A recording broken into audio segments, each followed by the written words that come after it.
Hey, welcome, all my right thinkers. Thanks for tuning in and check out your boy, P Fong, thinking right out here in the lab, in the book. This is the Mystery of Isis. Oh, we got some good stuff in here, so I'm about to get busy. So let's do what we do. Rightism. 25 rules to live by. Storytelling. Story with a message. There's a message in the story for life. I give you life lessons. You tune in to receiving them. I appreciate you. We got a good thing going. Let's do what we do. Right Thinking mission, and I'm on it, is to enlighten, inspire, educate, and motivate you, the individual, to a higher spiritual level of enlightenment. Right Thinker's way of life, through mental and spiritual discipline practiced daily, will help and guide you to obtain your goal of reaching spiritual enlightenment, aka know thyself. My mission is that all right thinkers know thyself. If you're a right thinker, your intent is to know thyself. You see where we're going with this? Let's get there together. So I asked the question. Do you know you? You will when I'm through. That's my mission. That's what I do. A person, excuse me, it's rhetorical, but if you had to answer for yourself, tune in. I can help you with that. Yeah, that's what I do. A person who knows not, and knows not that they know not, is foolish. Disregard them.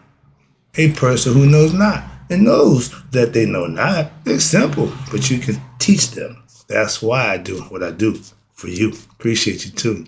Stay tuned, I got more for you. A person who knows not and believe and think that they know is dangerous. Avoid them. I do. A person who knows and knows not that they know is spiritually asleep. I can awaken them. I'm the spiritual alarm clock, here to wake you up with knowledge of self. That's what I do for you. A person who knows and knows that they know is wise. Follow them. All these persons reside in you, right thinkers? Know thyself, and to my eye be true. We're in the book Mystery of Isis. Let's talk about the evolution of the concept of the high god in ancient Egypt. Not all the other religions. My God, the most high. My God, all that. No. Let's talk about the concept where it comes from out of Egypt. Okay, it should be a good lesson. Let's go. First of all, in order to fully understand the forms and the mythologies of the gods and goddesses and their importance to the idea of Egyptian yoga, we gave you all the gods, and I'm going to say this again. Hopefully you get the concept. Every one of these gods is an aspect of your character, your personality. Did you know that? That's the key. That's the mental part that the Egyptians had the mind figured out a long time ago. Want to let you know that. So all them different heads, they all were symbolic. All had a purpose and a reason. They understood it. Well, I do also. Moving on. So, and it is important to constantly review and understand the culture changes, okay, which shaped the forms of their gods and goddesses at the time and the status of male and female figures throughout what they call pre-dynastic and dynastic Egyptian history. I'm going to take you back to our history, break it down for you. Hope you can understand pre-dynastic, dynastic, new kingdom, old kingdom. It's a bunch of phrases that they use for different points in time in Egypt. When most people hear or think of ancient Egypt, the first image comes to mind is what? That of the pharaohs, okay, or the pyramids, yeah, and mostly the Sphinx. Everybody knows about them. Okay. Traditional Egyptologists normally classifies ancient Egyptian civilization into two major periods. Okay. The pre-dynastic and then what they call the dynastic.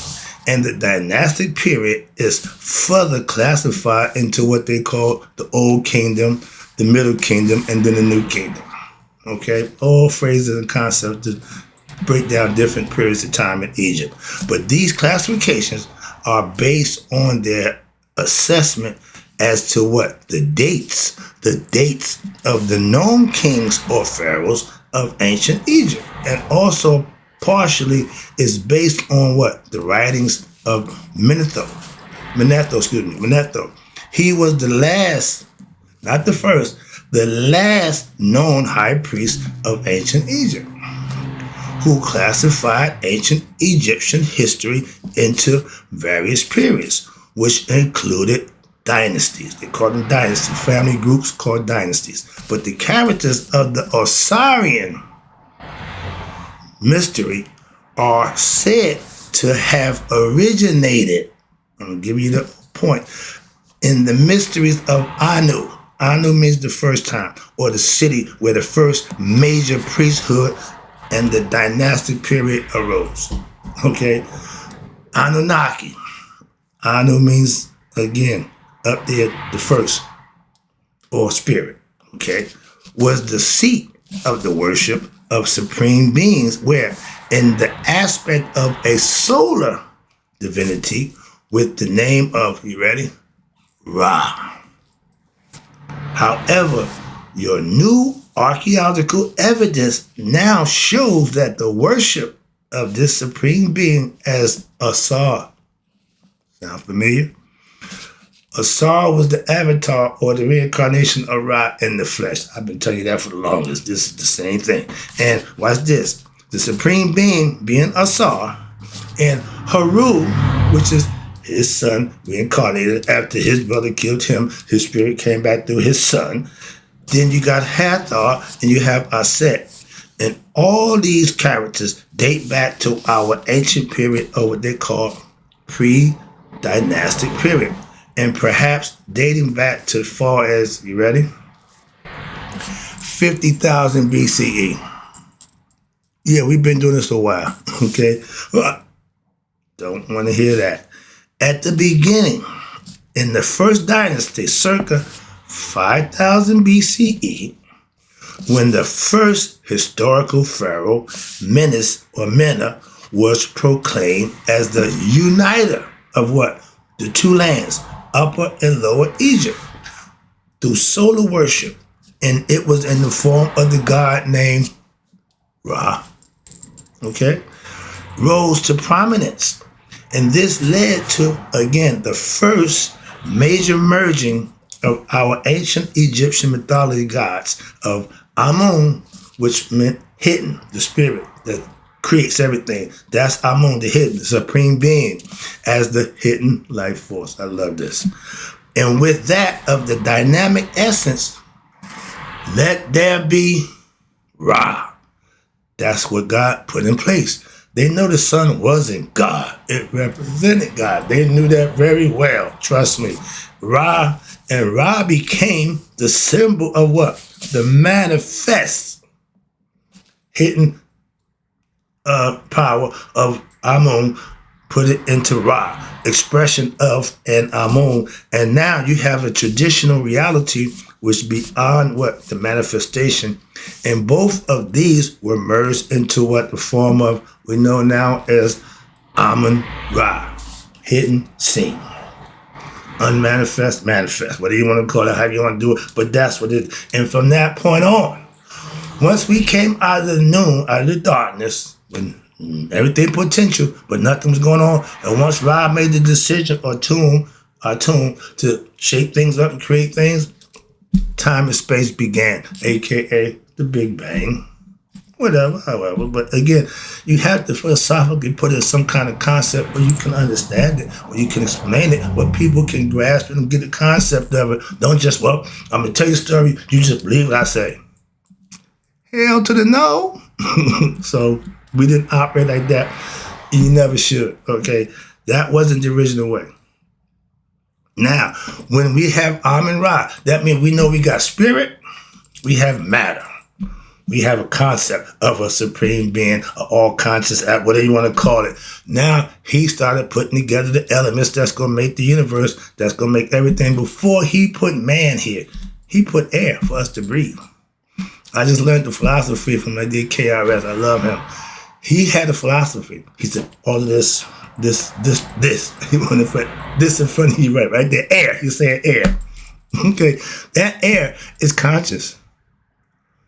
Air can't be called, contraire, mon frere. See, when somebody try to enlighten you, because you're ignorant of it, don't oppose it. ingratiated. Tell me more. Yeah, give me explain it to me. Now, let's go. If you don't breathe, taking no air, give up no air for 4 minutes, you know what happened? Oh, you know, your heart won't stop. Your brain won't freeze. You just become unconscious. And one of my students, I put it by him, and I love this. They thinking, I know that. So I asked her, I said, what do you think will happen? You think you'll pass out? Exact. But the phrase is, you become what? Unconscious. So air carries consciousness. That keeps us alert. That keeps us oh, that was amazing to me. So every time I want to put that out there. That's a concept that I just learned. And every time I learn something, I want to give it to y'all. So I throw that in there. But now, back to the lesson, excuse me. Even though ancient Egypt, and this what really gets into my core. Even though ancient Egyptians suffered hundreds, not a few, not a couple, hundreds of invasions from hostile countries and outsiders. And what they did, the teachings of our religion stayed unchanged. They're nice guys, ain't they? We're going to rob, we're going to take everything, but we're going to let you keep practicing your religion. We kind of like it, so we'll let that go. And quick story, perfect example. When I was, doing my thing, I had my little Bible in my car, nice Cadillac, okay. They stole my car. From start, I'll get past all the other stuff, But I come outside, I know I parked my car there. I'm walking around, looking around, and I realize it's gone. All right, yeah. That pissed me off. So, but when I found the car later on that afternoon on the other side of town, abandoned, stripped down, everything in there was gone. You know what they left? The Bible. I freaked out. The Bible. They didn't have no use for that book. See? You see? Moving to make the little point right there. People will take what they think is worth something. When people ain't doing right, they got no use for the Bible. That's my point. But also, watch this. Now, also, over the time that this was going on, our ancient sages created many religious systems to appease our invaders, which on the surface seem discordant and wild, but when you study with an intuitive eye, really take a good look at it, observing, and having a keen understanding of ancient Egyptian mystical philosophy, now it becomes apparent that there is an underlying harmony and unity within the teachings of their theologies. What's that? Thebes, Hecapata, didn't make a difference. They all had a philosophy and they all tied in. That's what they're telling you. And watch this. Just like the Christians, Protestants, whatever, they all got different numbers, but they're supposed to be doing the same thing. Well, why are they doing something different? Again, philosophy, different opinions. So that's why. But this is evident, watch this, in one all-important factor of what we call mystical philosophy. Every religion practiced around anywhere still comes back to us. The scriptures clearly state that all of the deities or netters that we know, again, emanated from what? The one supreme being. We never had a question about one God. Furthermore, we also state that what? The major deities, known as what they call high gods, what's this? Amun, Ra, Ptah. Those are high gods. Okay, those are the ones. Watch this. Now, in each theological system and are in reality what? They're different forms or different aspect of what? The same divinity.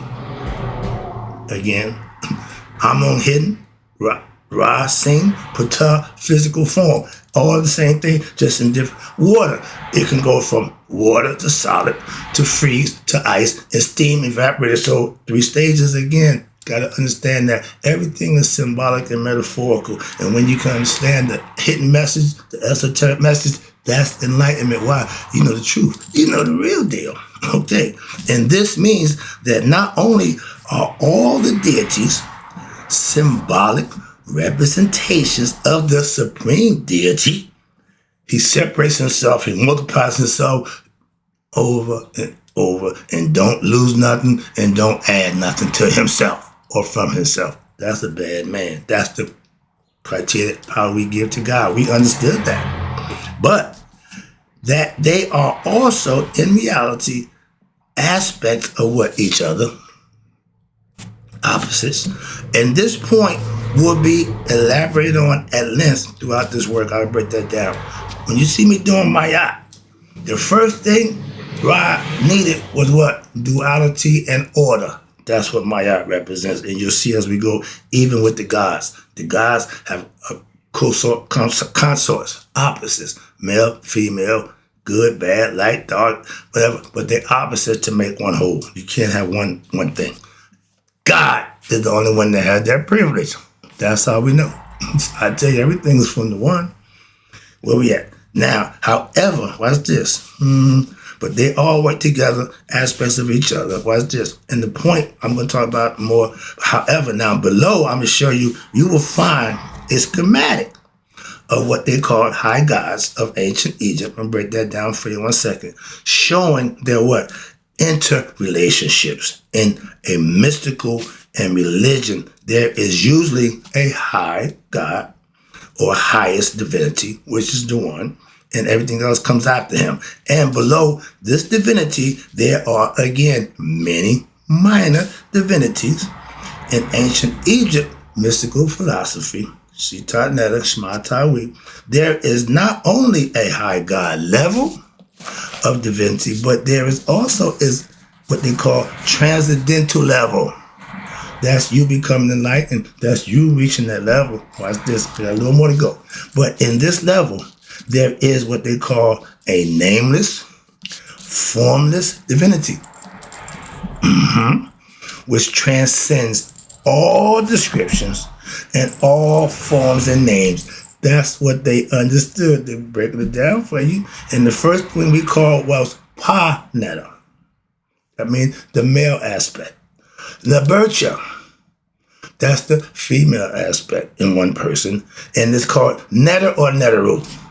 Netta when it's by himself, Nettaru means more than one. Okay? And this is called what they call the unmanifest. Okay? This is called schematic. You see where it says unmanifest? And it tells you Pa Netta, Nabercha, right there. Okay? Netta, Nettaru. And underneath that it says what? Manifest. Now you get into what we call the lower gods, okay? The gods that we're going to bring to life because we're going to give them identity. And they are Amen, still means hidden, Ra, the thing in the sky, and Ptah, which is us in the flesh, spirit made matter. We're spiritual beings having a human experience. Without the consciousness of ourselves, we don't know who we are. So the goal for humans here is to know thyself. Why? Because when the physical body dies, the spirit got one of two choices.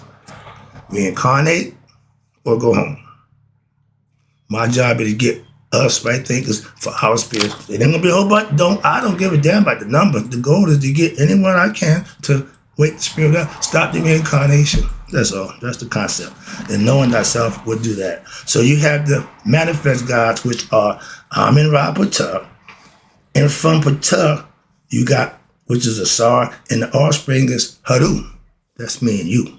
Hathor, the female spirit aspect. And now, again, we back to Asar. The first spirit and matter combination was Asar. And his mate, Aset, intuitive wisdom, knowledge, and she was the goddess of wisdom.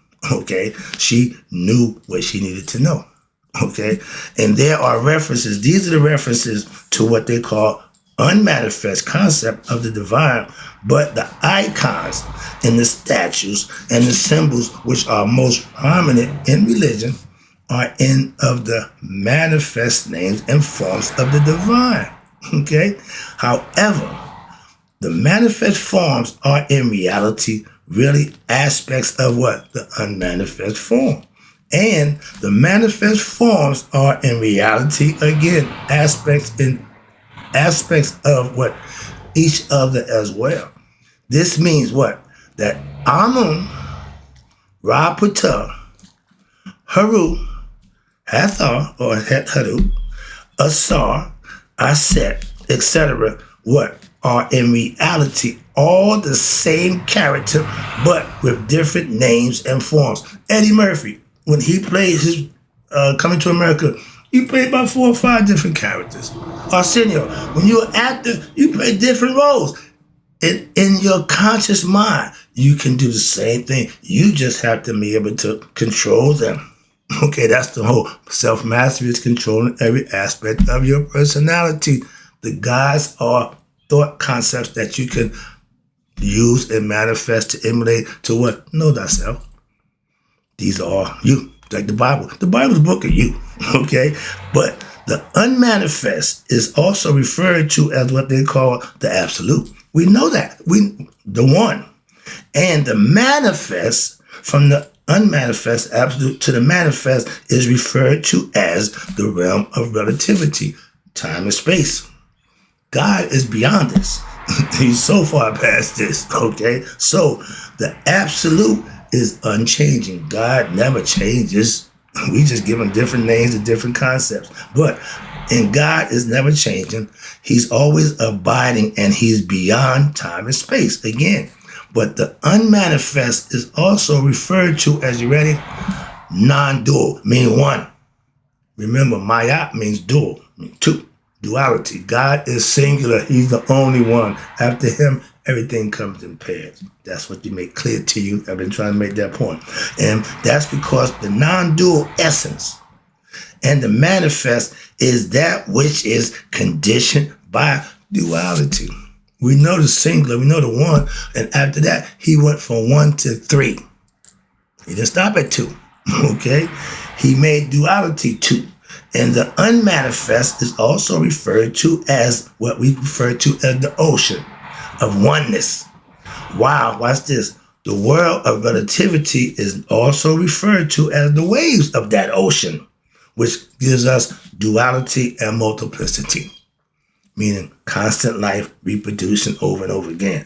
But the relative is that which is bound to time and space. That's the human part. And that's transient. That means passive. That means it's fleeting. It's ephemeral, meaning it's temporary. It's going to pass. Like our lives in the physical body is going to pass. From birth to death.